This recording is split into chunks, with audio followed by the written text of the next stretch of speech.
কারণ আমার মার বয়স 55 আর ছেলে বয়স 26। আমার মার মানে আমাদের যে পরিবেশটা ছিল, আমাদের নিজস্ব বাড়ি, গাজীপুরে 2টা বাড়ি, গাড়ি, টাকা পয়সা সব কিছু আছে। এখন আমরা তাদের কাছে থাকতে পারতেছি না। তো আপনার মা আপনাদেরকে রেখে বিয়ে করলো কেন, বা এটা আমাদেরকে বলেও নাই ভাই। মা বিয়ে করতেই পারে, এটা স্বাভাবিক। মা যদি আমাদেরকে বলতো যে হ্যাঁ আমি বিয়ে করতে চাচ্ছি, তোমরা ছেলে দেখো, বা এই ছেলেটাই আমার পছন্দ, চল বিয়ে করে দাও, উনি আমাদেরকে কিচ্ছু বলে নাই। আমার নানি নানা সাহায্য করছে, সাগর আলী আর আমার নানি।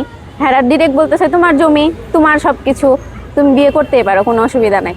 আমি 1 সপ্তাহ পরে জানতে পারছি যে আমার মা বিয়ে করছে। আমার বাসায় অনুষ্ঠান হইতেছে, আমার বাসার পাশের লোকজন আমাকে ফোন দিয়ে বলে যে আপনার বাসায় অনুষ্ঠান হচ্ছে, আপনার মা বিয়ে করছে, অথচ আপনি জানেন না। ওই দিন রাতেই আমরা যাই। যাওয়ার পরেই হচ্ছে গিয়ে আমার মা আমাদের 3 বোনকেই অনেক অকথ্য ভাষায় গালাগালি করে, আর তখনই বলে যে বাসা থেকে বের হয়ে যাও, এই বাসায় তোমাদের জন্য না, আমি এই ছেলে নিয়ে এখানে থাকবো।